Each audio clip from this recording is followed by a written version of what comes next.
Chief Judge is Puan Yusmarina binti Yusof, Senior Lecturer Science and Mathematics Department, IPGM Campus Perlis. The second judge is Dr. Sazlini binti Muhammad Sazlin Lim from Sekolah Menengah Sains Selangor. The third judge is Ms. Zarina binti Hamdan Hamid from Sekolah Menengah Sains Kuching. And I, Sofia Khalida binti Muhammad Najib from SBP Integrasi Batu Rakit.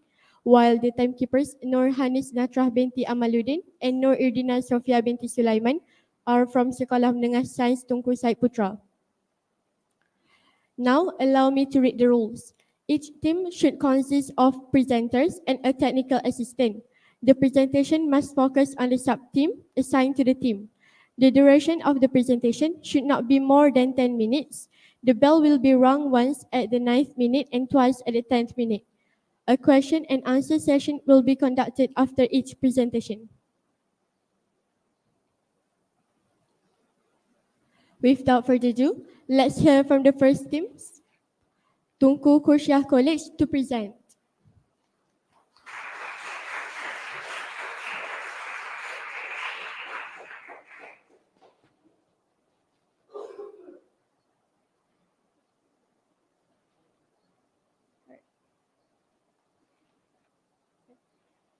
Assalamualaikum and a very good morning. I bid the honorable judges, teachers, and fellow students who are present in this room today.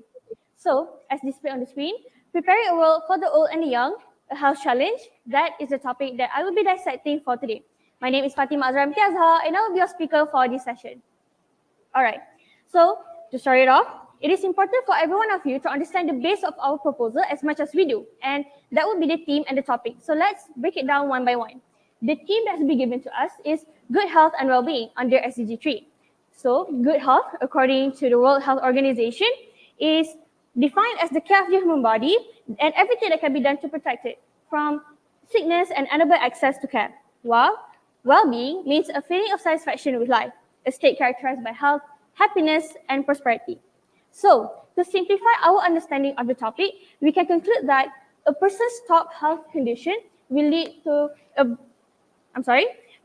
more prosperous and better well-being. And in this case, it focuses on the older and younger generation all across the globe. All right. Next, let's talk about the problem statement we wish to solve from our research. So first, we want to find the type of disease that is common all across the continents, especially if it is affecting majorly to its people of below 18 and over 60 years old. Next, we want to know what causes these diseases. And lastly, we want to see the effects that it holds towards our older and younger generations. Okay, let me just briefly explain to you on the methods we had used to acquire the data.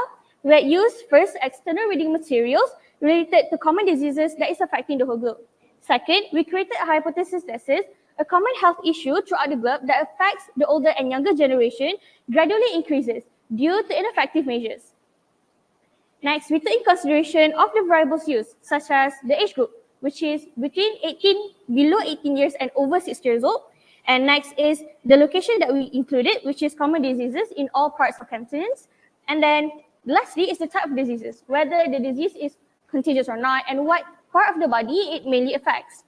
All right, so all of these variables will be used later on for our next research method, and that is conducting a survey that mainly includes TKC students, which the age range of respondents is around 13 to 17 years old. Okay, so now to our findings on the matter. We have discovered that majority parts of the world are having an issue regarding nutrients, maybe about 925 million. Okay, so let's dissect them into different parts of continents.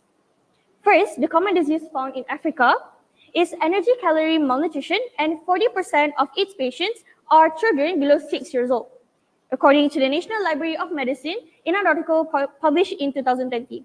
In North America, malnutrition issues in children below 5 years old is due to exclusive breastfeeding is affecting 9.1% of the population of the young in North America, said a study by Global Nutrition Report in 2024.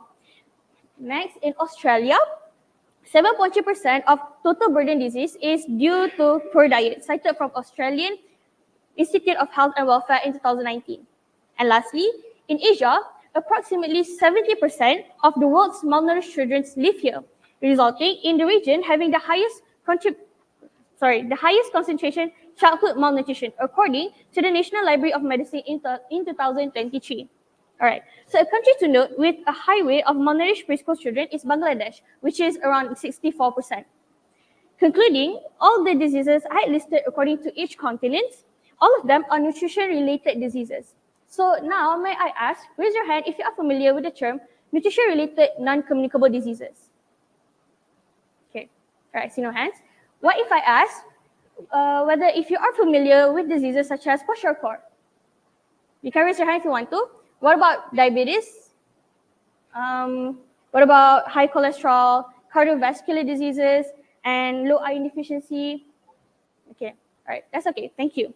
So for your information, these two things I mentioned are the same, which is categorized as nutrition-related non-communicable diseases or known as NRNCDs.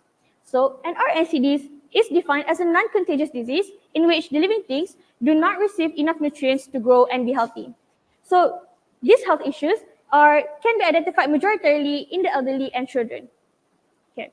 So main thing to highlight about these diseases is that this disease is not related to the condition of the country itself, meaning no matter how advanced or how lacking the country is, these diseases will still thrive, unfortunately. So to let you picture this insight, imagine America being one of the richest countries in the world. It is still undeniable that the rate of obesity in its citizens is high. So for example, the rate of obesity in just the adolescents is around 19.7%, says a report by American Academy of Children and Adolescent Psychiatry Organization published in last year. That percentage is a lot. So obesity, according to the WHO, is a body condition where the individual has an abnormal or excessive fat accumulation that presents a risk to health. Obesity is also one of the main causes that of nutrition-related diseases, which I've stated before. All right.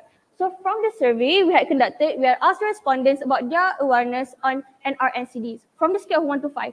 And around 21.7% of respondents are fully aware of what NRNCDs mean. However, as you can see on the slide, which is 46.5% of respondents are not sure of what it means by NRNCDs.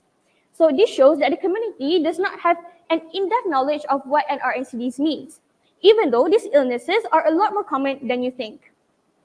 Why exactly is prior knowledge to these diseases is that important? Is because of how high the rate of NRNCDs is that exists all across the globe. But due to negligence, many people fell victim to these illnesses. And more importantly, it affects people of old and young due to their circumstances. Okay. So what we understand from all of this information is that it is not hard to see that NRNCDs affects all parts of the world and is deteriorating the health of our older and younger generation. So, however, I would like to highlight that NRNCDs are also mainly caused due to high-risk genetics information. Okay, meaning these type of people are at higher chance to develop NRNCDs compared to people with normal metabolism and genetics. So, according to National Library of Medicine in 1989, some examples of genetic-related diseases categorized under nutrients are lactose intolerant, glucose galactose malabsorption, and more. So while their study also showed that 80% of the variance of the body mass index, which is BMI, is attributable to genetic factors, meaning that is why some individuals have it hard to manage their weight, and later on it will lead to multiple nutrition diseases that will accumulate in their body. Thus, the patients have no choice but to prevent these diseases from worsening. All right, so this issue has led to the increasing rate of the chronic patients of NRNCDs, moreover in the old and younger patients. So it mainly affects the elderly and children's immune system. All right, so a study done by Department of Community Health Sciences shows that children with weight which is below 80% of normal weight because of malnutrition are likely to have poor immune response, while in the elderly, having undernutrition as their common issue also induces lower immune response in the older generation, particularly in cell-mediated immunity. So this is quoting B.M. Luzar in his review of nutrition and immunity in the elderly. So even worse, 1 to 2 million children and 25 per 100,000 of people over 85 years of age face death due to nutrition-related diseases. And this is according to the National Library of Medicine in 2023. So it is clear that nothing about this situation is showing good health. All factors I mentioned earlier mainly happens because of their well-being, which is the older and younger generation, is not being taken care of, whether by themselves or the surroundings. So a study shows that older individuals have higher risk of developing nutritional illnesses due to self-neglect over their health. So neglect and inadequate government facilities also harms their well-being. All right, so how exactly do we solve this issue? Our team has taken the initiative to create a practical solution that builds on existing ideas rather than something that is unrelevant. Introducing NRNCDs, Navigate Risk, Nurture Care, and Discover Strength. All right. So our team has created a timeline in which all people, old and young, are able to practice in their daily lives in order to reduce the risk of NRNCDs. You can first navigate risk is by doing regular health checkups at clinics near you. But an issue to highlight about this is that countries like America are having issues regarding hosting of their medical care. Fun fact, according to a report by the US Public Interest Research Group Education Fund in 2022, a trip to the hospital using the American ambulance service can cost you up to $1,000 in some states. So, thus an existing government policy that we consider to support our solution by navigating risk is by giving subsidies to lessen the cost of medical care. For example, according to the yearly report on health in 2011, see how the Malaysian Health Ministry has created Clinic Satu Malaysia project in that year, where citizens only have to pay RM1 Malaysia for appointments. So this will further reinforce people to go and have checkups regularly since it is not as costly. This helps you to stay informed about your health even if symptoms aren't visible. All right, next, by nurturing care. It's done by consistently taking care of your nutrition intake by eating healthy diets and living a better lifestyle. But we all know that. So there are enough campaigns by the WHO that has raised awareness on the importance of a good diet. So our take on this and the improvement that we want to imply on this existing solution is by, rather than generally advocating a good diet, it's better that we advocating awareness on a personal diet plan for yourself. This is because everyone's body have different enzyme ratios and metabolism, and diet plan that works for one person might not work for another. So especially considering our genetic differences. All right, so creating your own diet plan is more effective in reducing the risk of NRNCDs. So lastly, by navigating risk and nurturing care, we are able to, our older and younger generation are able to discover their greatest strength. And that is a good health that will lead to a better and more prosperous well-being. All right, so that is all. That concludes our presentation. Although creating a world of free from non-communicable diseases for both elder and younger generation will take time, prevention is always better than curing when it comes to health. All right. So now to end my presentation, I would like to leave all of you with a question. Are you really healthy, or did all of you assume that because there are no visible symptoms for you to be worried of yet? So now I thank you with that.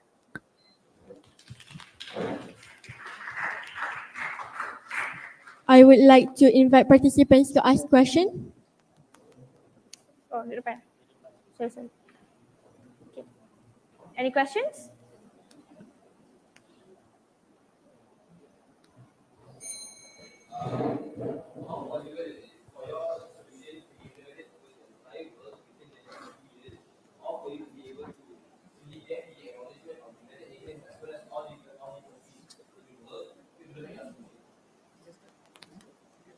Can you repeat the question? Your solution is ensure that you try to practice from the entire world, right? So how possible is it for you to not only get the agreement of the entire countries, but also all of the other conglomerate countries around the world to agree with your solution? Oh, okay. All right. So thank you for your question. My take on your question is that I will answer because our solution that we have created does not have any sort of bad impacts on it. Meaning, in terms of cost-wise, it does not cost anything. Because what we implemented is that for people first to have regular health checkups, and we have already stated that there are solutions to that, which is by the government giving subsidies towards the people who need regular health checkups. Next is by nurturing care. And nurturing care is just basically taking care of your diet, and we implemented to be more detailed in that, which is by having a personal diet plan for yourself, because everyone has different metabolisms and genetic preferences. All right. So, and next is by discover strength. This is because when you nurture care and you navigate risk, you have a better well-being because of a optimum health condition. So I think that the it would not be a problem to have all parts of the world to agree with our solution, because it does not have any bad or negative impacts towards it. Right. Anything to add? All right, so that is all. Any more questions?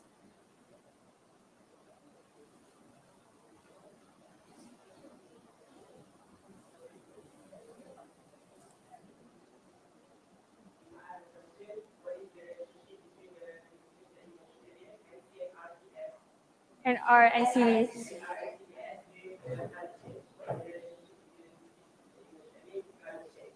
And climate change. Okay, all right, thank you for your question. So you just want to know the relationship between NR and CDs, nutrition-related non-communicable disease with climate change. So there is basically a data on the common nutrition disease in Antarctica, which is a place that is considered cold because of the climate lah. And then, because of the climate. So the common disease that happens there mostly are due to the factor of environmental factor. So you can say that there are part of nutrition-related diseases that is caused by environmental factors, and this is the responsibility of their government to find ways to adapt to to the solutions and taking factor of the environmental factors in order for them to solve the problems of nutrition-related diseases in their country.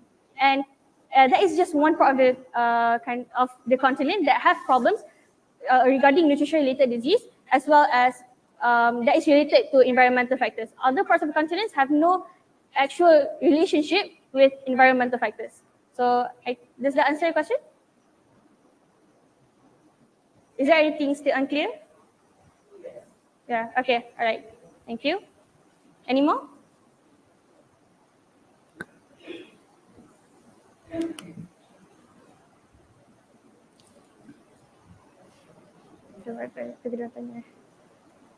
Okay. Thank you. All right. College TUNKU KURSHIAH College. Thank you, everyone.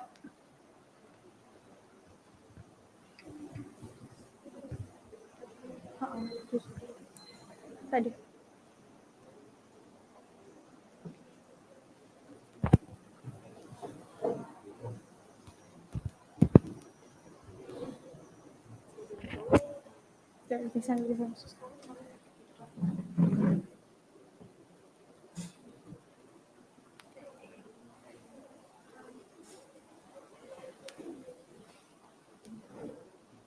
Kayak berapa?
Have you ever imagined how 60% of the world population facing a health challenge every day?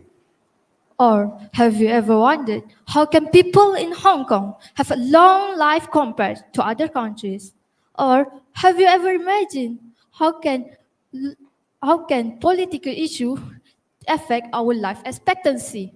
Well, that's why we are here today. But before that, Assalamualaikum and very good morning to genius and brilliant adjudicators.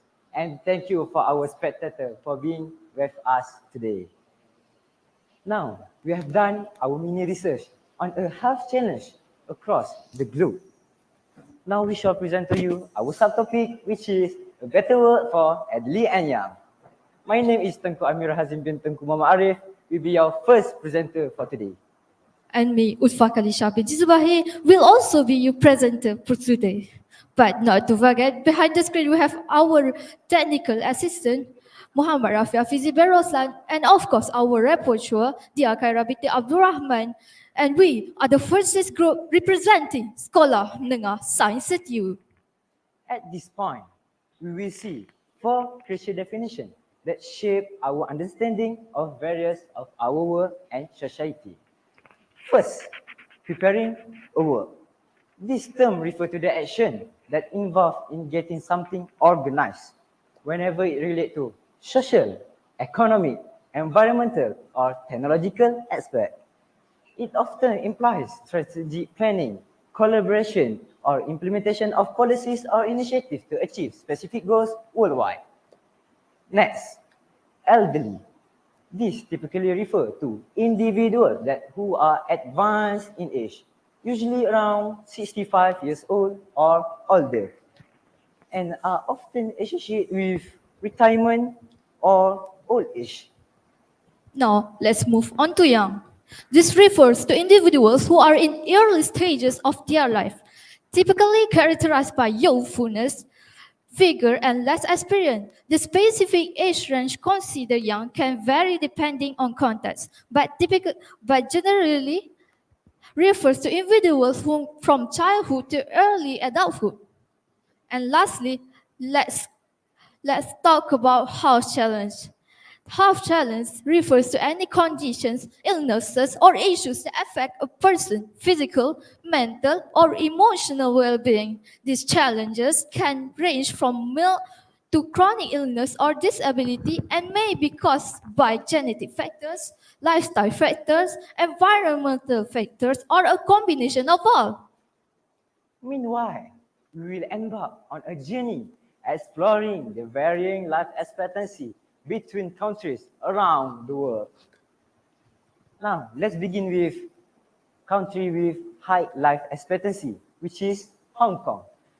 With the data that show the overall life expectancy is 85 years old, 85 years, and followed by Korea and Japan, with data that show the overall life expectancy is 84 years, and ended with South Korea, which is the data that show the overall life expectancy which only 83 years.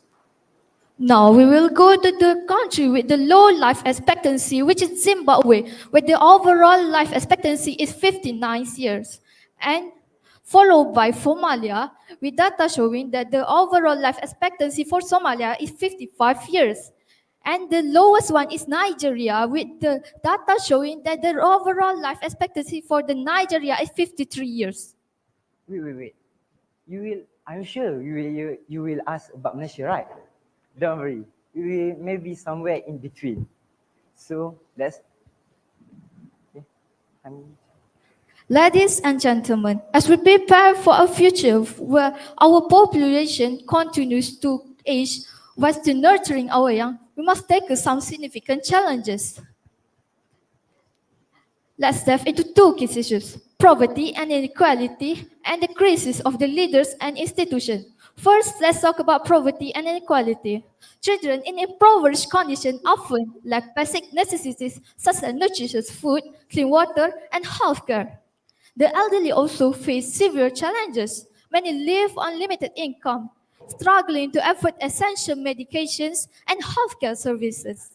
Next, let's talk about crisis of leaders and institutions. Our leaders and institutions often fall short in addressing the needs of both the young and the old. Moreover, the mental health of young people has deteriorated with increased rates of anxiety and depression due to insufficient support from educational institutions during the shift to online learning. On the darker side, we could barely see the unhealthy countries in the world. This data is measured based on healthcare index by the World Health Organization, WHO. Here we have Somalia, which is ranked at 163, and their major disease is zoonotic disease, followed by Chad, which is ranked at 165th, and their major disease is HIV or AIDS, and ended with South Sudan, which is ranked at 166 in the world, and they have Guinea worm as their major disease. Now we will go to the impact of the challenges, focusing on the financial burden and the mental health. The financial burden is a significant. Families and individuals are often forced to allocate scarce resources to healthcare, leading to financial stress and instability. For the elderly, this might mean cutting back on essential to afford medication. For young families, it might mean compromising the education and nutritious food to cover medical expenses. Now, let's move to the mental health. Mental health is another critical impact. The stress from financial instability and lack of support system exacerbate mental health issues. Children in impoverished conditions often face development challenges, while the elderly may experience heightened loneliness and depressions.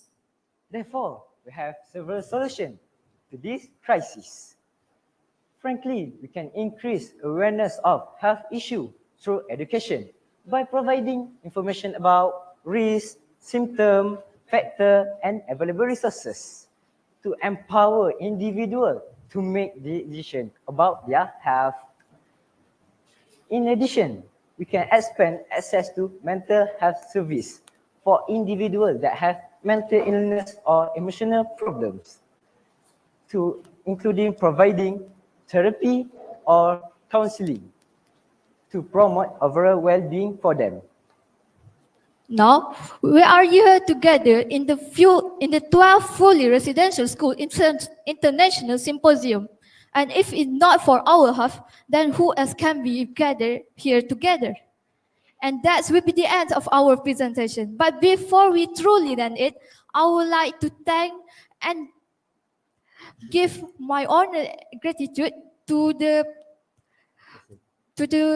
presenter, to the present this possible. This person have contributed in our mini research and making this possible. With that, thank you very much from us.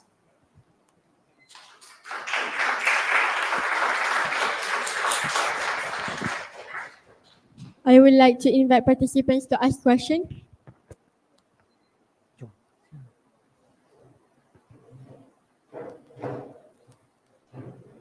Have any question?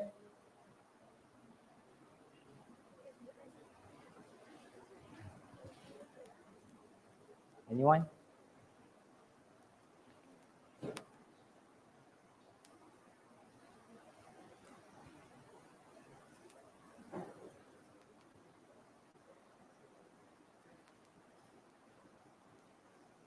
Yes. Salam. Okay, Assalamualaikum warahmatullahi wabarakatuh. So I would like to ask a question. In your opinion, what are the actions that needs to be taken by the leaders to have reduced the rate of depression in the community? Thank you.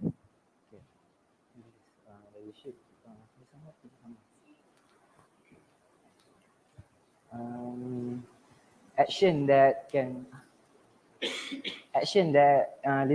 leader can do, they can work together in one opinion only, so that the political, not not have any issue. So the economy will be stable and the people will not have any financial burden or poverty. Okay.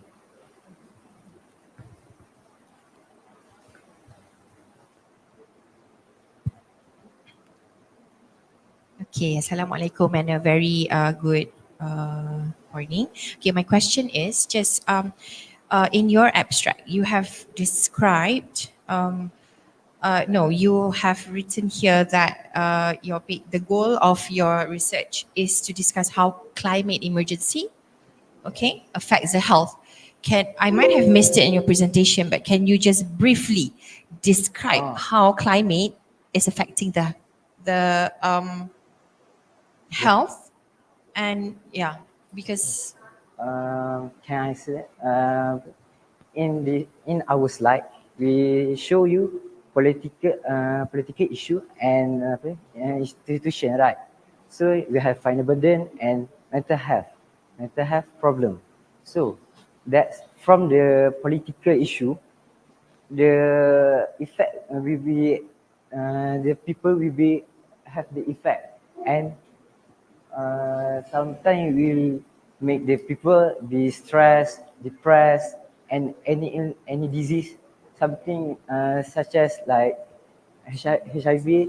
So that's why it can connect with each other between the point. Thank you. Thank you very much. So one of the solutions is that you're going to be providing mental health services, right? Meaning that for the government. But as you can already tell, those people are not supposed to the government because there's many cases where the therapists given by the government don't really work and they don't feel that effective with the people. So how are you going to like incentivize the people to actually go to therapists in the first place? Because they don't go to therapists outside, you already know that that in itself is expensive.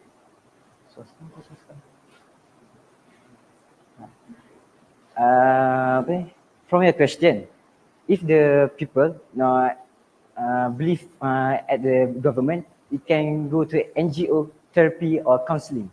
We have two choice from the government or NGO.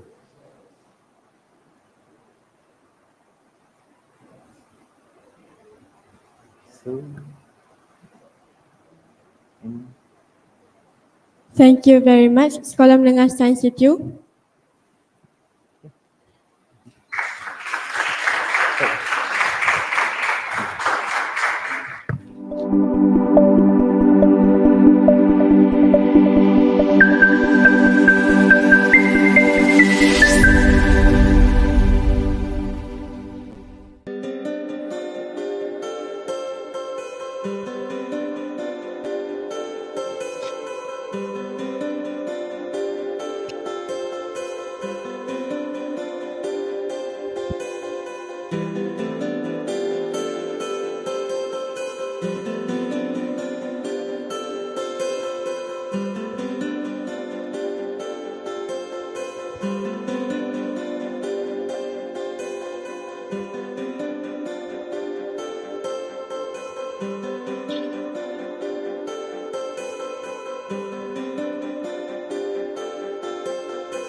Cheers.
Now, I would like to invite the third team, Princess Chulabhorn Science High School, SATUN ST2, to present.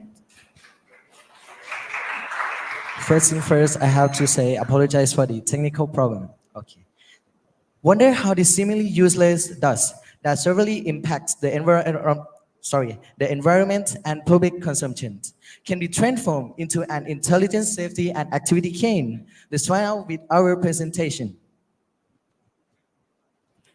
Hello, we are from Princess Chulabhorn Science High School students. My name is Tirat Penin. My name is Kunakon Chanmyeong. My name is Petadurame. My name is Picha Padiravong Pakdi. And now, let's get right into it.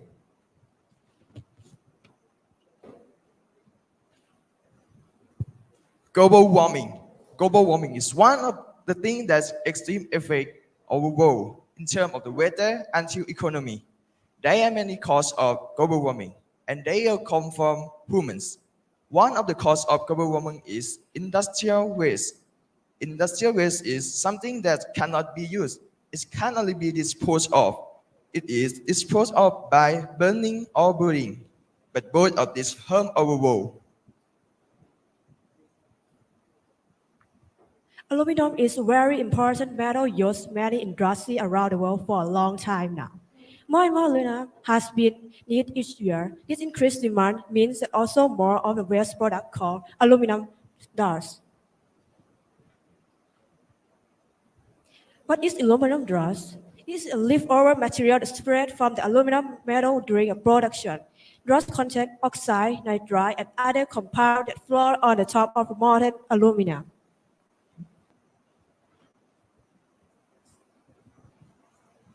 Amount can be recycled, most of it must ending buried in landfill or just stored as waste. This dust waste take up a lot of space in landfill and can leak a pollutant into the soil and groundwater, harming the environment. We need better solution as aluminum production keep rising to meet a demand worldwide. Better recycling or recovery method could allow us to extract more useful value from dust while also reducing environmental damage. Improved techniques are required to handle this dust waste stream more sustainably.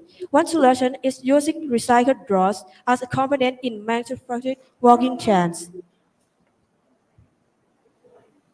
But why? Why we need to use this as a part to make a working can? Let's look first. Prepare the final ground dust. After that, mix the polypropylene in the internal mixer machine. Then take the mixer polymer shaft, then by the hot compression molding. We have testing give the main property of dust. 1. Physical properties. 2. Mechanical properties. And 3. Thermal properties. In testing, the hardness of polypropylene mixed with aluminum dust. It was found that the hardness of polypropylene increased according to the increasing amount of adding material. The hardness property is one of the main properties we consider for making a working can, because the working can must have enough hardness to support the user waste. And why? Why we should working can to create it? Let's know that. Because world population is aging quickly. It is expected that the number of people aging 60 and over will double from 1 billion in 2017 to 2.1 billion by 2050 and 3.1 in 21,000. As people get older, they tend to have chronic illness like hearing loss, arthritis, dementia. They health greatly depend on their physical and social environment. Moreover, one of the main problems found in the elderly which can lead to other issues is falling. Falling is a starting point that can cause the elderly to face additional problems. The ISAC Innovation Walking Can designed to enhance safety and promote an active lifestyle. It features a falling detection system that alert and notify caregiving in case of fall. Additionally, it indicates GPS tracking and monitor the user real-time location for peace of mind. ISAC also functions as an exercise tracker utilizing GPS data to calculate the distance covered, monitor physical activity level, and track calorie industry and step-taking presentation. The data in an easy-to-understand format within convenient application. ISAC was made with a strong and durable structure from persistent drawers that can handle user forces very well. Rubber parts are used in many sections, like the knobs of the cane and the joints of the structures. This adds durability, flexibility, and the elegance to our innovation. The different sensors are hidden inside the cane, but can still working perfectly fine. The fourth sensor is at the grip handle, and the GPS, LoRa, gyrometer, and microcontroller board are built into the body. And one 8650 battery is inside the body of the ISAC. It can last more than 3 days and has a Type-C charging port. There are LED lights on the cane to show the battery status.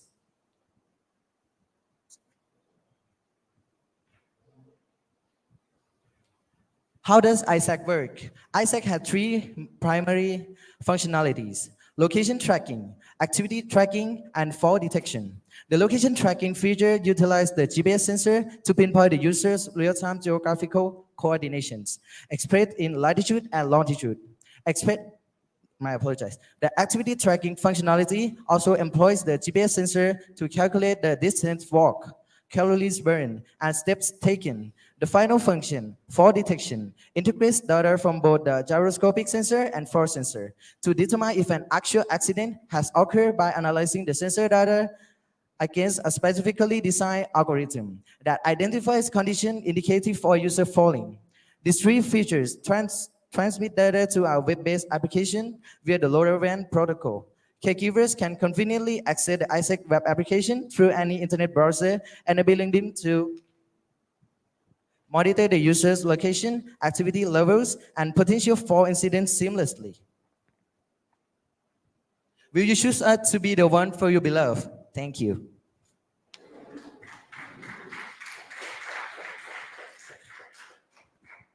I would like to invite participants to ask questions.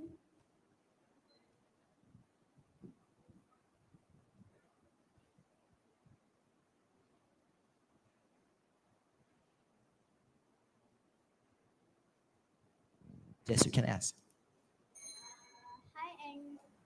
Hi and good morning. So as you said that ISAC, if I'm not mistaken, already we developed a technology like ISAC to help people with old people with joint illness. So I would like to ask, how do we prevent this joint illness in the younger generations ahead? Thank you. Sorry, can you repeat that again? Okay, so I will. As you said, you had developed a technology, ISAC, which help old people with joint illness. So I would like to ask, how do we prevent this joint illness for the younger generations that comes ahead? Thank you.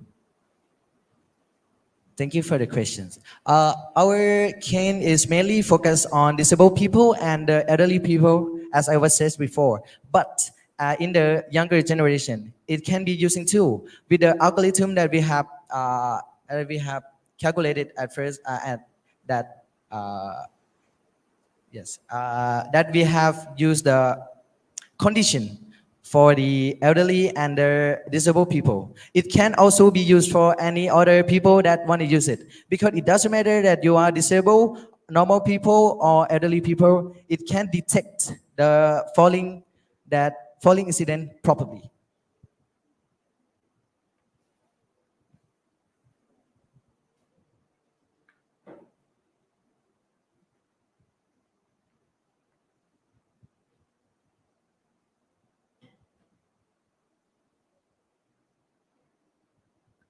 I would like to invite presenter to ask question.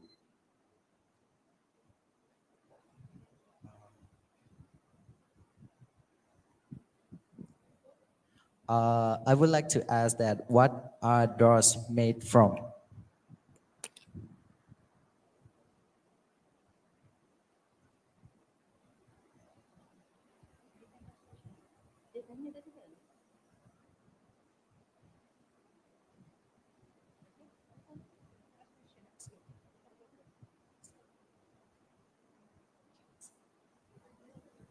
What are drawers made from?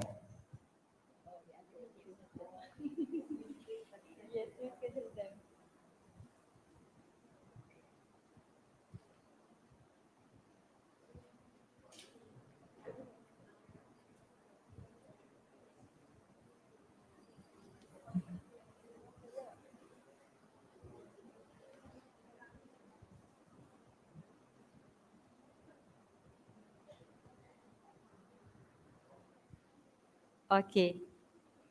You asked the question to the audience, right? Okay. So actually already written on your abstract, okay, aluminium drawers, okay, by product made by the aluminium. Okay? Yes. All of you, okay? Actually the product, okay, they produce made by aluminium, and that's so good because the process is well shown, okay, and hopefully you can produce things and you can sell this product. Okay. Any other steel or what do you call it, metal that can be used, okay, in fact, okay, inside, okay, beside of the aluminium, okay. If you are not using aluminium, is there any other steel or metal that you can use it to replace the aluminium? Can you repeat that? I cannot hearing it properly. Okay, for this you use aluminium dross, okay. Is there any other metal that can you use, okay, you can use to replace this aluminium for your product? So anything I can use rather than these sensors to detect the falling, right? We can add it sensors, or even we can use artificial intelligence to metals. I'm sorry. So as our research, and we doesn't seem to see any other materials that can be used with drawers.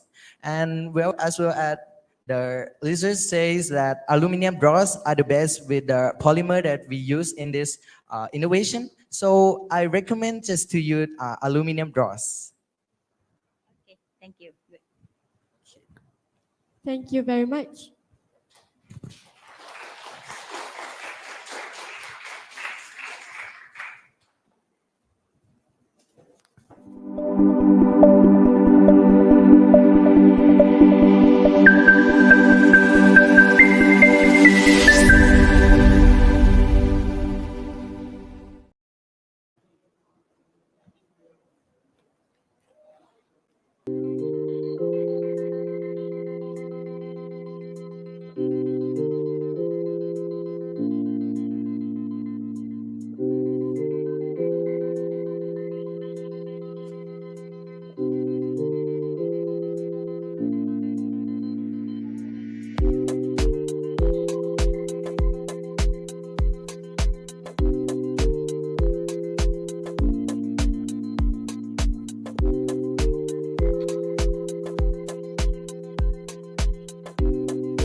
Yes.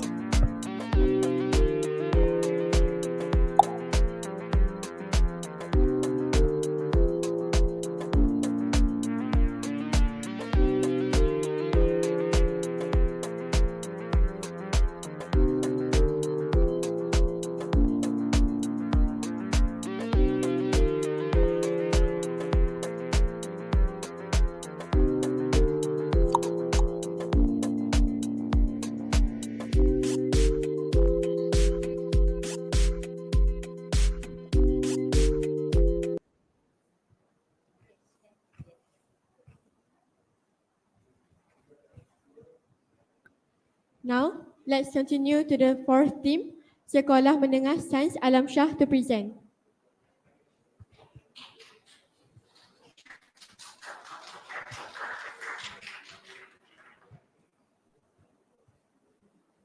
We'll begin in 3, 2, 1. All right. So ever since the climate crisis has been acknowledged, ladies and gentlemen, there's been many ways people are approaching it, right? But they forgot the basics. They jumped the ladder. We've seen Teslas, we've seen laws, but what actually connected us to climate change in the first place? That's the question. But before that, Assalamualaikum, I bid to the lovely educators, member of today's room. I, Khaidi Faizanio, will be the presenter. I, Wan Zaim, the rapporteur. And I, Ryan, will be the moderator. Our greatest technician, Adam Hakimi, and our beloved teacher, Madam Hanisa, would like to present to you our topic, Flowing Forward. We are addressing the climate crisis through water for a sustainable future, and this will be elaborated on further. But before that, let me tell you what I'll be doing here today. We'll be doing multiple things, setting up the basics first, our research finding, our stakeholders' solution, our survey, finally to tie back everything together. So let's look at these 4 photos first. What do we see in common? We see water, whether it's excessive water or too less water. Thus, this proves that climate change is connected to us with water. This will be further elaborated, so we can, don't worry for now. The climate crisis, what is it about basically? Let me tell you simply. Climate crisis are the adverse effects towards us living beings because of the change in the Earth's climate, and it's primarily recognized as heat. And the SDG that we're working on here is good health and well-being. And it's exactly how it's stated, good health. For people can live their life without worrying of waterborne diseases and well-being. Infrastructure is stable. They don't have to go to a 7-Eleven just to find out it's underwater, all right? So now let's move on. Thank you, Khairi. Now, to move on to our research findings, firstly, found a very interesting quote from UN Water themselves, stating that climate change is primarily a water crisis, on how most of the problems, including the major ones from the climate crisis, can be tied back to water. How? We see it through 2 rising problems, which are water scarcity and also water-related disasters. Now, water scarcity refers to the lack of water supply to fulfill the basic water demand, meaning people of areas that suffer from water scarcity, they are subject to waterborne diseases, water deficiency related diseases, affecting their health and well-being in the process, right? Now, water-related disasters, we found that over 90% of natural disasters that happen can be correlated to water. A big example, droughts and acidification, which causes the buildup of dryness and heat, which increases the risk of wildfires happening, which can not only cause air pollution, but also cause water pollution when the acids end up in water sources, further exacerbating the problem of water scarcity. Now, to move on, let's look at our Earth real quick. So we see that 29% of the Earth is actually made out of land, and a whopping 71% is made out of water. May seem like a lot, right? But how much of it is actually drinkable? So we see that 97% is made of salt water, only 3% fresh water, and less than 1% is drinkable. So if you look at this figure properly, we can see just how much of the water on Earth that we are not utilizing and just how much opportunities that we have, which we will tackle in our solutions later. Now, for now, let's move on to another fact about the rising surface temperatures of the Earth. How even if it has increased by 1 degree Celsius, we tell you that it's already enough to cause problems like increase of disruption of precipitation patterns, like evaporation, condensation, which are crucial to the water cycle, which plays a crucial role in the weather cycles, causing extreme weather events and also, what else? Extreme weather events and unpredictable weather, causing the problems like water scarcity and water-related disasters. So what we can conclude from this is that climate change is inextricably linked to water. Done. Now, let's give you an example of the climate emergency, right? So we see that as of 2024, there are 1.6 billion people without access to clean water. And this number is rising by the day. How in 2030, the number will increase by a whopping 400 million, causing 2 billion people without access to clean water. Now, to address the young and elderly, we see that 1 in 4 deaths in children can actually be correlated to water due to things like water scarcity and water-related disasters, proving how we need to tackle water scarcity in preparing a world. I pass it on to Khairi. Thank you very much. So now, let's acknowledge the other stakeholders. There's also more than just the elderly and young. Number 1, the economics. How is the climate crisis affecting economics? We see infrastructures being destroyed. A prime example here is Kansai International Airport in Japan. It is sinking. So it's affecting the economy because investments that should be made in developing the economy is being made to keep an airport afloat. That's not a stable country. That's not a stable economy. So it's affecting the economy, number 1. Number 2, society. We're talking about the aspects of health, mental and physical here. Because, again, water crisis is a primary effect of climate crisis, right? And lack of clean water means increase in risk of waterborne diseases. And that is threatening our SDG 3, good health and well-being. And then environment. I think by now everyone knows what El Nino is, right? Excessive heat is amplifying El Nino and La Nina's effect. So it's creating extreme hurricanes that is disrupting the weather cycles. So that's the environment. It's also killing all the animals because animals can't adapt to the rising heat. And land, this is very bad, ladies and gentlemen. Countries like Singapore, I'm from Singapore, but countries like Singapore is in dire need of land.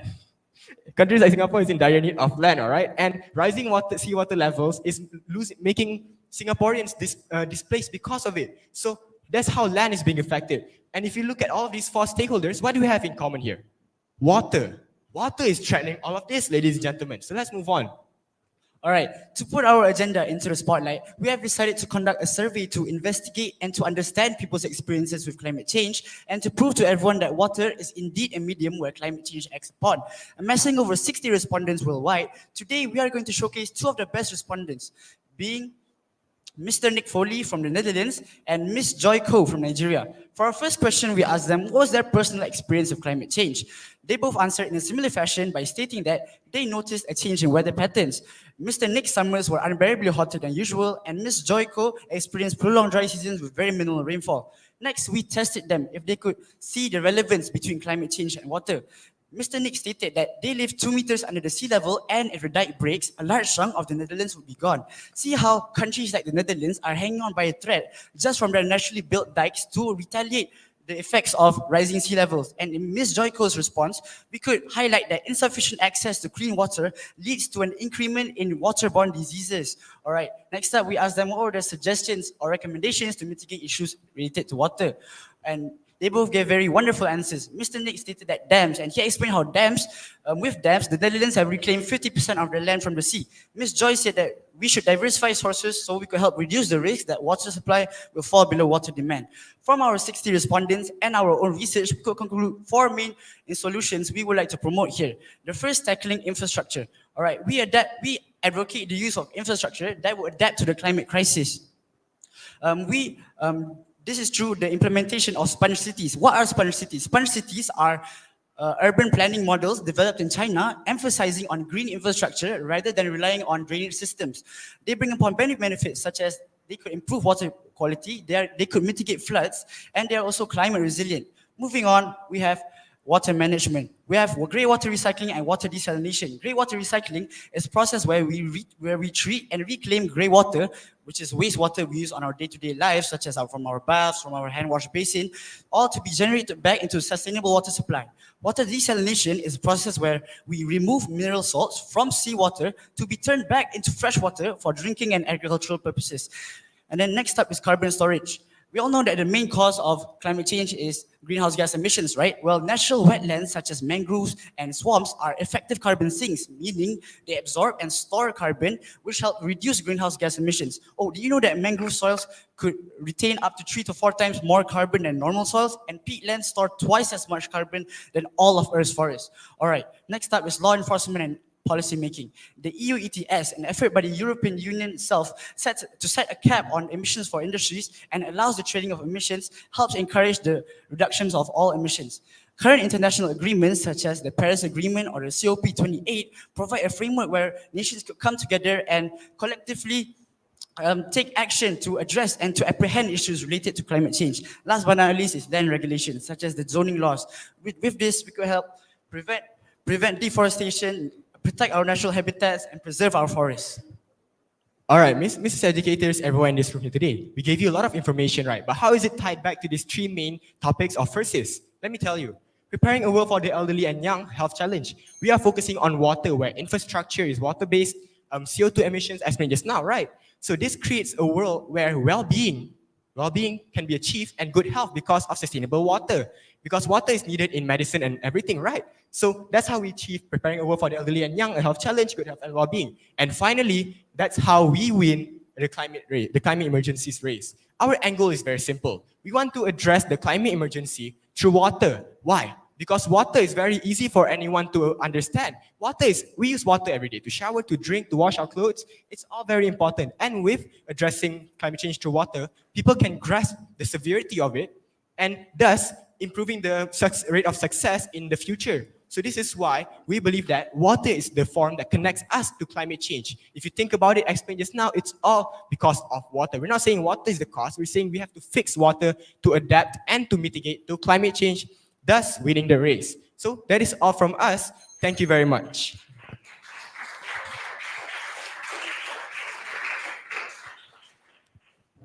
I would like to invite participants to ask questions.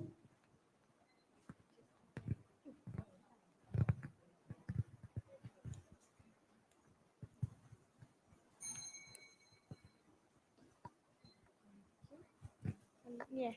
Okay. Assalamualaikum. I am from TUNKU KURSHIAH College. I would like to ask a question.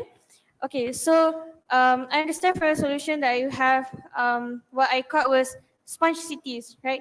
So which is like one of your solutions in order to create sustainability in terms of water. Okay, so I want to ask, how do you implement that solution in developing countries or even third world countries? Because, for example, in Africa, there's lack of clean water sources. So how exactly are you going to implement solutions like sponge cities and solutions that probably needs like a high cost of money to develop? Right, that's my question. Okay, thank you.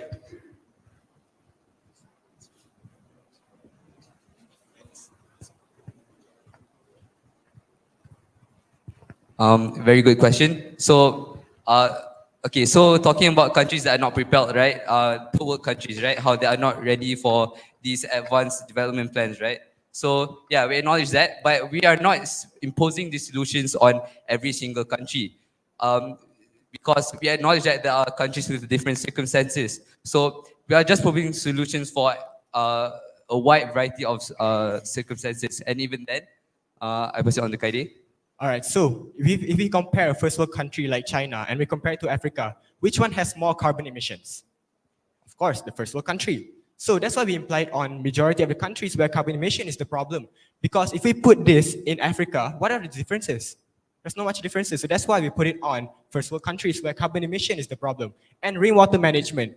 You said there's no water, so there's really no management. We don't need to manage the water there in this case, not severely. But what I'm saying here right now basically is our solution here is meant for developed countries, cities like Kuala Lumpur, where water management is a problem. That way we can mitigate carbon emission. Thank you. I would like to invite presenter to ask question.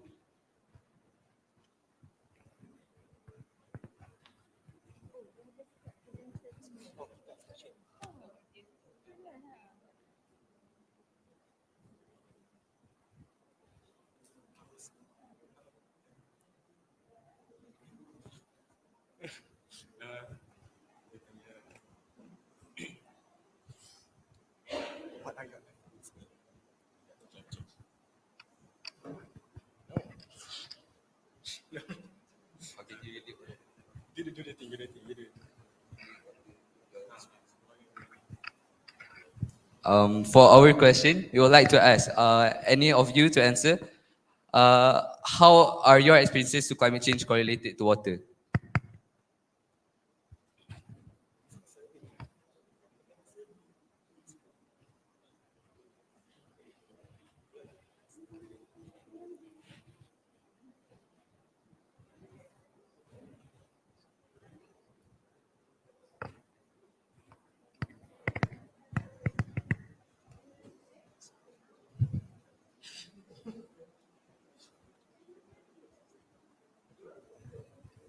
Yes.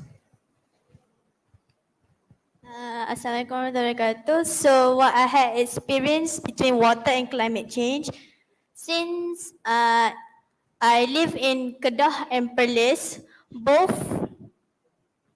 countries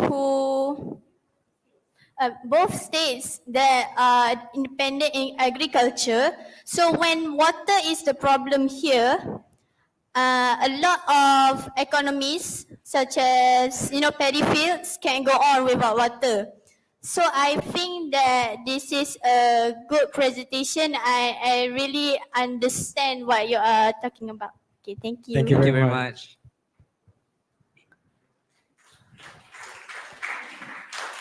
Thank you very much. Thank you very much, everyone.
Assalamualaikum warahmatullahi wabarakatuh, and a very good morning to the honorable judges, teachers, and all the participants. We are representative from Hulu Sango School, Semashu. Climate emergency, a race we can win. We are proud to present to you SATUN 2, good health and well-being. But before we begin, we are going to explain about climate change. So, what is climate change? In reference to the 12th FRSIS theme, climate change refers to long-term changes in the Earth's climate. This includes weather pattern, temperature, and precipitation. Climate change also affects many sectors, such as environmental sector, educational sector, food sector, and one of it is the health sector, which brings us to our sub-theme, good health and well-being. Now, let's explore the crucial topic of preparing a world for the elderly and the young. Let's act and say no to air pollution. Ladies and gentlemen, meet our team members. I am Amirul Hafiz, the presenter. I'm Ainul Munira, the presenter and also the technical assistant. This is our moderator, Faris Ameh. Next, our rapporteur, Arista Maisara, and our supervising teacher, Miss Zana binti Molo. Now, let's move on to literature. Respiratory disease refers to any diseases or disorders of the airways and the lung that affect human respiration, while air pollution refers to contamination of the indoor or the outdoor environment by any chemical, physical, or biological agent that could modify the natural characteristic of the atmosphere. Ladies and gentlemen, up next, we have research objective. Our research objective focuses on highlighting the effects of air pollution towards human respiratory health, especially the elderly and the young. When we combine these two problems, we found out that air pollution might be affecting the rate of respiratory health, respiratory disease, especially among the elderly and the young. So we come up with our problem statement. Our problem statement focuses on the increasing cases of the respiratory disease, especially among the elderly and the young. As for our research method, we have conducted 3 methods, which are online research, online and face-to-face interviews, and lastly, online survey. For the first method, we have done our research on established websites such as World Health Organization, WHO, National Institute of Health, NIH, and Ministry of Health, MOH. Next, for the online interview, we have conducted an online interview with the Honorary Secretary of Environmental Protection Society Malaysia, EPSM, while for the face-to-face interview, we have met a family health specialist doctor at Madrasah Health Clinic. And lastly, we have conducted an online survey with 200 respondents. Ladies and gentlemen, to give you a clearer picture, let's focus on this slide. Air pollution will cause climate change. And at the same time, this air pollution will cause many diseases, and one of it is respiratory disease that will affect the human's health, especially the elderly and the young. And this is what we would like to focus on today. Based on our online research, according to an article published by National Institute of Health in year 2013, they reported that motor vehicle emission contribute nearly a quarter of world energy-related greenhouse gases that will affect the human's health severely. Next, a medical report published by Ministry of Health in year 2022, they mentioned that in year 2021, the respiratory diseases ranked first with 24.53% out of 10 principal causes of death in Ministry of Health hospital. Next, an article published by National Institute of Health in year 2023. They posted an experiment conducted by the British Medical Journal, the BMJ. The conclusion of the experiment estimated 5.13 million excess deaths per year globally are attributable to ambient air pollution from fossil fuel use. And lastly, an article posted by World Health Organization in year 2023. They stated that in year 2016, ambient air pollution was responsible for 4.2 million deaths. Now, let's proceed with interviews. For our face-to-face interviews, we have met Dr. Azrina binti Mahmud, a family health specialist doctor at Madrasah Health Clinic, Batangkali. And as for the online interviews, we have arranged an online interview with Miss Li Jing, an honorary secretary at Environmental Protection Society Malaysia, which is commonly referred to as EPSM.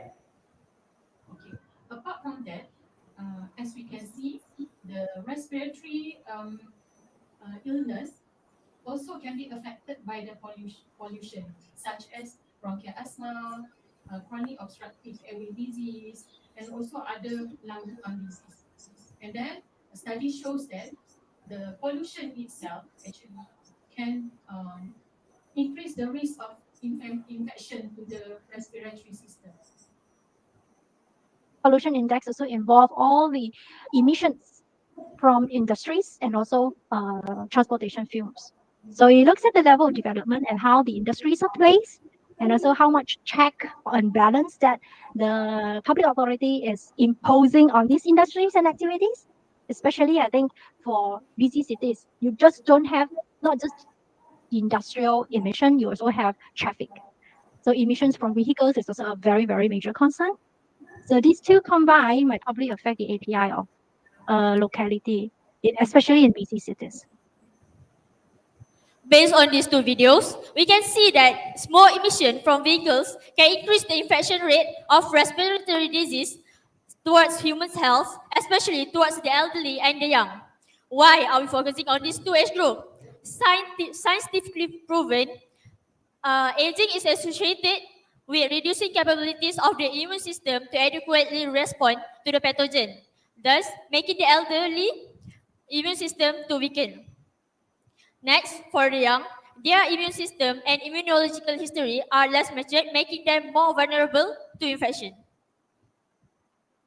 Now let's proceed with online survey. In this research, we have conducted an online survey, and this is the evidence of the 200 respondents.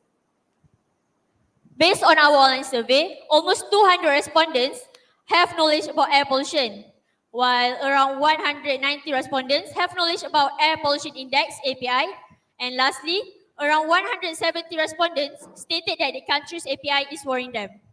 Based on this bar chart, we can see that almost all of the respondents are aware about air pollution. When they are aware about air pollution, it is easier for us to educate the public on reducing air pollution caused by smoke emission from vehicles. What causes air pollution the most? 53.2% of respondents agreed that emission from vehicles causes air pollution the most. While for the ways to reduce air pollution caused by vehicles, 72.7% of respondents stated that using public transport is the best way to reduce air pollution caused by vehicles. To conclude things up, we have come up with a few solutions on how to reduce air pollution caused by smoke from vehicles. One of it is carpooling, using public transport, reducing vehicle usage, and lastly, walking or cycling. In conclusion, based on our research, air pollution, which is caused by vehicles emission, is very dangerous and fatal to humans, especially towards the well-being of the elderly and the young. The reports and statistics clearly prove that air pollution is very dangerous and fatal. So it is a challenge to prepare a better world for them. When we reduce air pollution, not only can we save life, we can also save our world from severe effect of climate change. Thus, what can we do? The answer is by practicing the steps that we mentioned earlier. So let's act and say no to air pollution. If not now, then when? That's all from us. Thank you.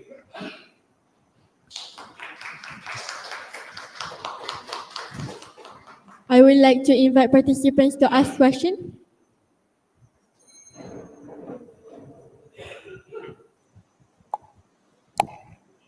Test. All right. So, how are you actually going to incentivize the public to use your solutions like carpooling, reducing vehicle usage, cycling, and public transport?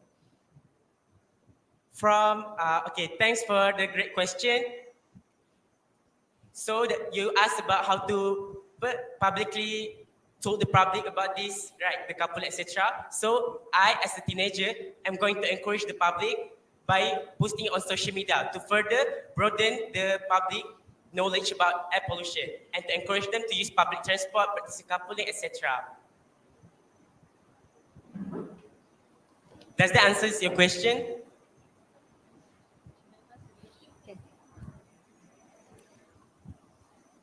Hi, I have a question. All right. You mentioned in your presentation just now that you had 200 respondents. May I know who they are? The sample. I mean, who are your respondents? Our responders are mostly teenagers from the age 16, and then workers and also retirees.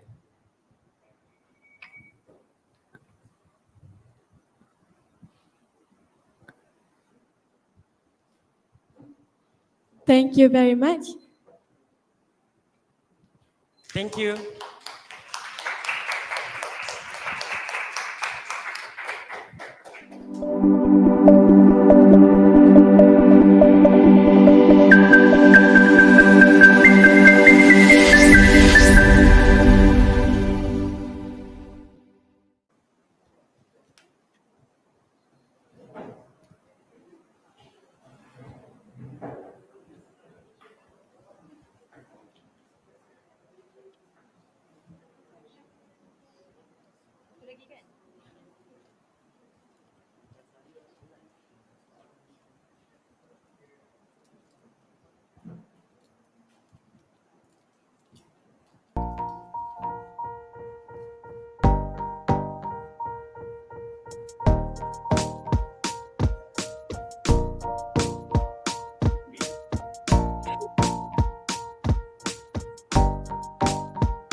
Now let's hear from Madrasah Alyah Indonesia ST2 to present.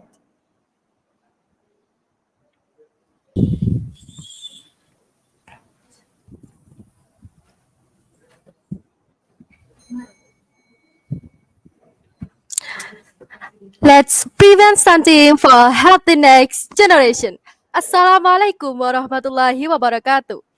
The honorable judges and all audience, the presentation today is about exploration of the utilization of Pangasius flower and Moringa leaves as stunting preventing Morsi noodle product for the next generation. Before we show our presentation, let us introducing our team. My name is Mahera Yantika Iswara. My name is Aisha Nafadila. My name is Nurfika Kusavia Ramadhani. And my name is Fadia Nur Aulia. Well, ladies and gentlemen, and now is presentation session will be given for presenters. The time is yours. The honorable judges, stunting is one of the global nutritional problems among children. According to UNICEF data, Indonesia ranks fourth in terms of the largest population of children in the world, with a total of 80 million children. The Indonesian Ministry of Health in 2022 recorded the prevalence of stunting in Indonesia at 21.6%. Stunting is a growth and development disorder in children caused by chronic malnutrition and recurring infection, characterized by a short stature or body length below the standard. One of the causes of malnutrition in children comes from pregnant women who suffer from anemia. Moringa leaves. Moringa leaves are vegetables with millions of benefits. In Indonesia, we know it as kelor. This plant contains various macro and micronutrients. In 100 grams of moringa leaves, there are 5.1 grams of protein, 20 milligrams of calcium, 14.3 grams of carbohydrates, and 6 milligrams of iron. Pangasius fish is a white-fleshed fish and one of the main commodities in fisheries. due to its abundance. In 100 grams of Pangasius fish, there are 1.1 grams of carbohydrates, 17 grams of protein, 31 milligrams of calcium, and 1.6 milligrams of iron. From this content, it shows that Pangasius fish and Moringa leaves have the potential to prevent stunting. The honorable judges, as an effort to overcome stunting, we made a food innovation in the form of Morsi noodles, which is made from Moringa Oleifera leaves and Pangasius flour. To make Pangasius flour, first we rinse Pangasius with clean water. Then cut the Pangasius into small pieces and bake until dry. Then pure it. To take the essence of Moringa leaves, first rinse 80 grams of Moringa until clean. Add water in 1:1 ratio, then filter the Moringa leaves water. To make Morsi noodles, first prepare 250 grams of wheat flour, 30 grams of cornstarch, 50 grams of Pangasius flour, 50 milliliters of Moringa leaves, 2 chicken eggs, and 1 teaspoon of salt. Second, mix all the dry ingredients together and stir. Combine all wet ingredients and stir. Then mix the all wet ingredients and dry ingredients together and stir. Knead until smooth and leave for 30 minutes. Then mold the noodle dough with a noodle maker. To make noodle seasoning, soak the chicken skin in vegetable oil until dry and green with garlic and shallots. Then saute again in oil. The choice of packaging for Morsi noodles is also environmentally friendly and food safe. The honorable judges, this research was conducted using a laboratory experiment with 3 variables during 14 days. The first variable is potential for preventing stunting in 4 white mice and 30 teenage girls of Mantu Mojokerto as the dependent variable. The second variable is treatment of giving Morsi noodles and regular noodle as the independent variable. The third variable is hemoglobin levels in the blood and body weight of mice as the control variable. But the control variables are divided by 2 groups. The first group is 2 white mice with treatment and without treatment. The second group is 15 teenage girls who were given Morsi noodles and 15 teenage girls who were not given Morsi noodles. Samples are also divided into 2 groups. The first sample is 2 white mice and 15 teenage girls who were given Morsi noodles. The second sample is 2 white mice and 15 teenage girls who were not given Morsi noodles. So, this is our testimony video about Morsi noodles from one of the teenage girls in Mantu Mojokerto. Hai guys, kali ini aku akan mencoba mie Morsi dari tim 1. Oke, mari kita coba.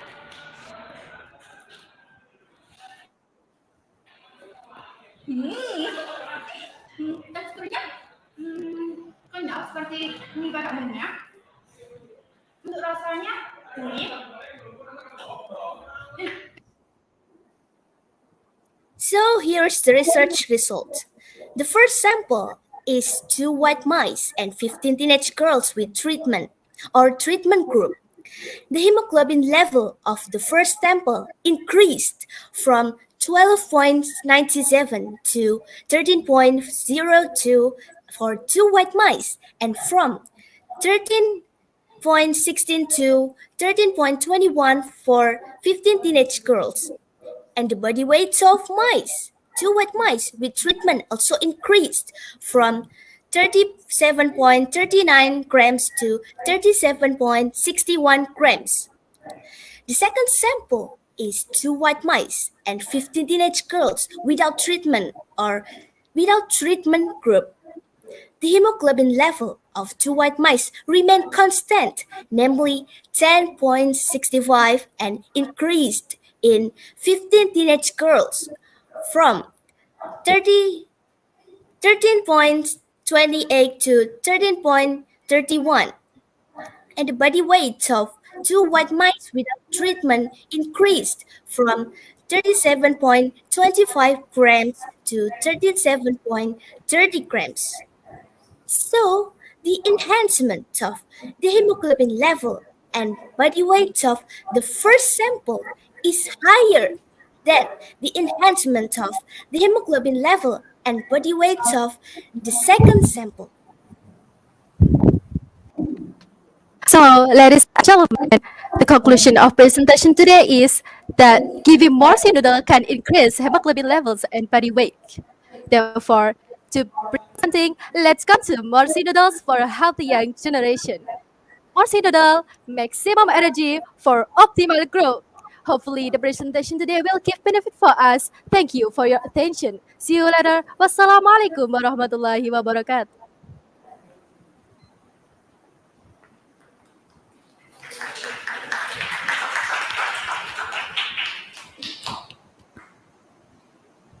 I would like to invite participants to ask questions.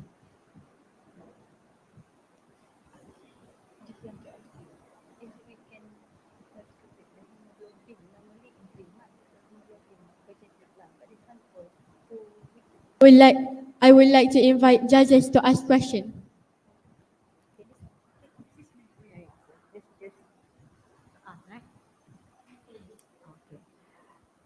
Okay, Assalamualaikum and a very good morning. Okay, Waalaikumsalam. Okay, first of all, I would like to congratulate you on your presentation. Okay, my question is, okay, based on your research, what are your next steps, okay, in order to promote this research to the higher, okay, to the, for example, maybe to your government, okay, for this research? Okay, that is my question. Thank you.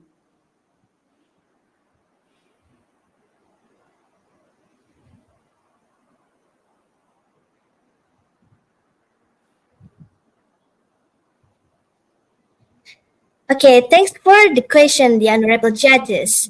Okay, after making this food innovation product, as a student, we plan to promote our innovation product by showing and selling our products first to our classmates in Mansuma Jakarta and selling it to traditional market and modern market.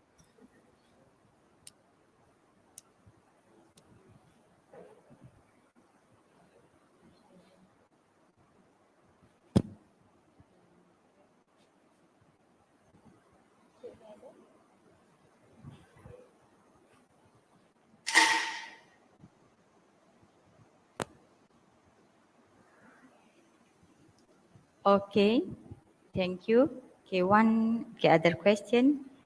By referring to your abstract, okay, you refer to the young women or ladies, girls, right? And Right. is it your sample must be underweight? Okay, is it must be underweight or normal weight? Because you can see the changes of the weight, right? So is it focused for the underweight samples or normal? Because we can see the increase of hemoglobin levels and body weight.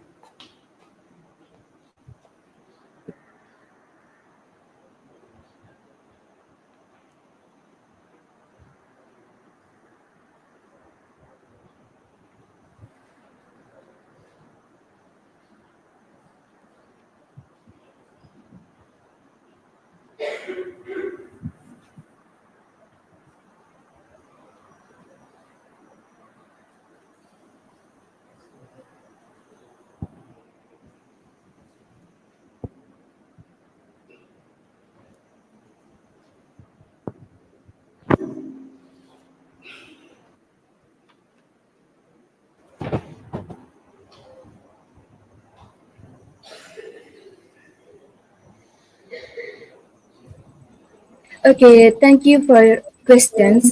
The honorable judges, we conducted research on normal teenage girls. So you mean it's important to increase the body weight by using your product, right? Yes.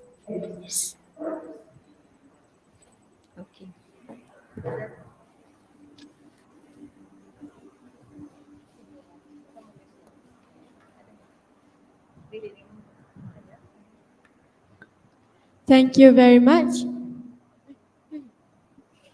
Okay, I have one more question for you. Um, uh, can you briefly explain to us what's the implication on climate or environment? You know, when you conduct this research and this product, does it have any implication apart from helping your stunting or failure to, you know, for body development? What can you briefly describe to us the environmental impact? Thank you.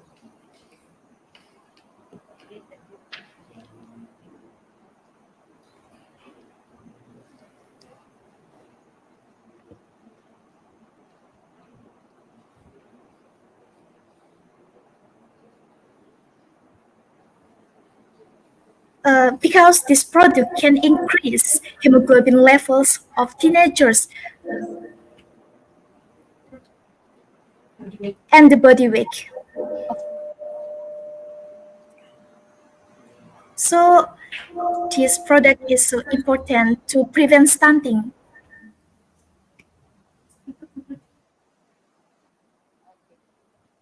Okay, thank you very much. Have a good nutrient. Okay, thanks. Thank you. Thank you very much.